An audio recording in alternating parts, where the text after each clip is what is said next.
사랑합니다. 5월의 첫날입니다. 5월 한 달 더 하나님의 은혜와 도우심 속에서 승리하시기를 기도합니다. 열왕기상 8장 29절 말씀 읽어드리겠습니다. 주께서 전에 말씀하시기를 내 이름이 거기 있으리라고 하신 곳 이 성전을 향하여 주의 눈이 주야로 보시오며 주의 종이 이곳을 향하여 비는 기도를 들으시옵소서. 아멘. 성전은 하나님의 임재를 상징하는 장소였지요. 건축물로서의 성전이 중요한 것이 아니라 거기 있겠다고 하신, 거기서 만나주겠다고 하신 하나님의 약속이 중요하다고 했습니다. 그래서 우리도 건축물인 성전이 상징하는 하나님만을 더욱 온전히 섬기도록 힘써야 하는 것이죠. 솔로몬 왕은 이제 성전을 봉헌하면서 그 사실을 한 번 더 확인하고 있습니다. 주께서 전에 말씀하시기를, 그렇죠? 이미 하나님께서 하신 말씀을 상기하면서 이제 그 사실을 마음속에 담고 있는 것이죠.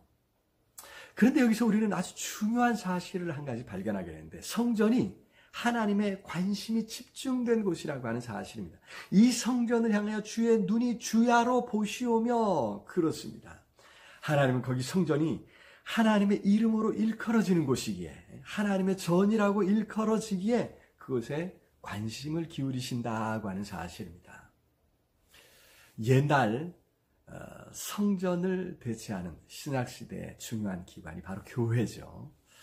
바로 교회가, 오늘날 교회가 바로 그렇게 하나님의 이름으로 일컬어지는 곳이라고 하는 사실입니다. 교회는 건물이 아니라 하나님의 백성들의 모임 자체라고 하지만 여전히 사람들은 교회가 모이는 그 장소, 곧 예배당을 교회와 같은 곳으로 보고 있다고 하는 것이죠.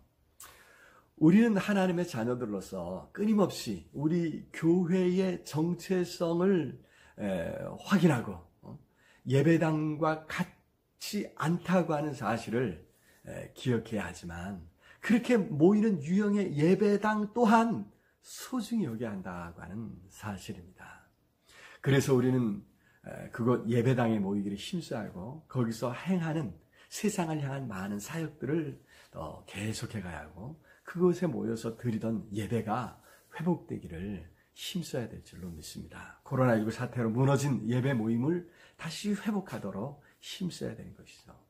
우리가 예배 모임에 힘쓸 때 하나님의 관심이 집중된다는 것이죠. 하나님께서 거기 공동체가 모여서 드리는 예배와 거기서 행하는 봉사와 거기서 특별히 거기서 드리는 모든 간구에 더 귀 기울여 주신다고 하는 것입니다.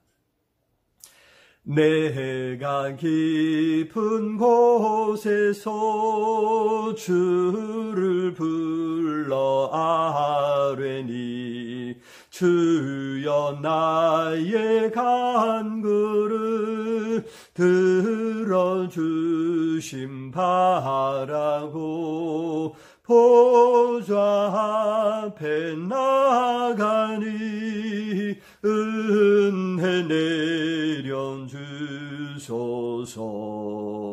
그렇습니다. 가장 깊은, 인생의 깊은 환난의 자리에서 하나님의 은혜를 구하고 보좌 앞에 나아갈 때 하나님께서 은혜 내려주실 줄로 믿습니다. 그런 은혜의 보좌 앞을 우리가 더 사모하며, 성전을 더 예배당을 더 사모하며 있는 처소에서 우리가 하나님의 은혜를 구하고 간구하는 것입니다. 말씀 따라 살아가는 것입니다. 주의 종이 이곳을 향하여 비는 기도를 들으시옵소서. 그렇습니다. 예배당을 향해서 하나님의 은혜를 구하며 비는 기도를 우리 하나님께서 들으시고 응답해 주십니다. 그런 은혜의 보좌 앞에 간구함으로 나아가는, 그래서 응답받는 저와 우리 모두가 되었으면 좋겠습니다. 사랑의 아버지 하나님, 은혜와 사랑을 참으로 감사합니다. 성도들이 함께 모여 예배드린 그 처소를 우리 하나님 귀히 여기심을 다시 한번 깨닫게 하시고, 그 예배와 그 봉사와 그 모든 섬김이 회복되도록 하나님의 큰 은혜를 허락해 주시옵소서. 하나님, 오늘도 간구하는 예배당을 향해, 성전을 하나님을 향해 간구하는 모든 기도에 들으시고 응답해 주옵시기를 간절히 소원하옵고 예수님 이름으로 기도드리옵나이다. 아멘. 아자! 오늘도 승리하시기 바랍니다.